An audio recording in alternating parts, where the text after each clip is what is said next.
আসসালামু আলাইকুম। কিছু কিছু মানুষ বলে ছবি তোলা হারাম। আমিও জানি ছবি তোলা ভালো না। ছবি তুলে দেয়ালে টাঙ্গায় রাখা হচ্ছে খুব খারাপ একটা কাজ। কিন্তু আবার কার্যক্ষেত্রেও কলম ছবি তুলতে হয়, ছবি না তুললেও কলম হয় না।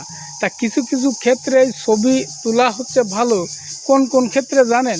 যেমন আপনি বিদেশ ভ্রমণ করতে যান, হজ করতে যান, সেই জায়গায় কলম ছবি তোলা লাগে। এই সমস্ত যে ক্ষেত্রে, তারপর ব্যাংকে ছবি তোলা লাগে, এই সমস্ত ক্ষেত্রে ছাড়া মনে হয় ছবি তোলা উচিত না। এবং ছবি তুলে আপনি দেয়ালে আটকায় রাখবেন, খুব সৌন্দর্য করে রাখবেন, এই ধরনের কোনো কাজ উচিত না।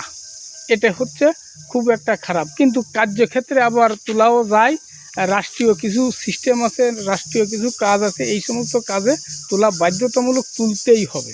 কিন্তু আপনি ছবি তুলে দেন দেয়ালে টাঙ্গায় সৌন্দর্য বড় করে খুব ডিজাইন করে থবেন, এই সমস্ত ক্ষেত্রে যায় না। আমি যতটুকু জানলাম এবং বুঝলাম আপনাদের মাঝেও বললাম। আমি বলতেছি বুঝলে দেন এইটা মানতে হবে, ফলো করতে হবে। এই অনলাইনে যুগ, যে কেউ সার্চ দিলে আসে এই জিনিসটা লিগাল কতটুকু, কথাটা বুঝতে হবে।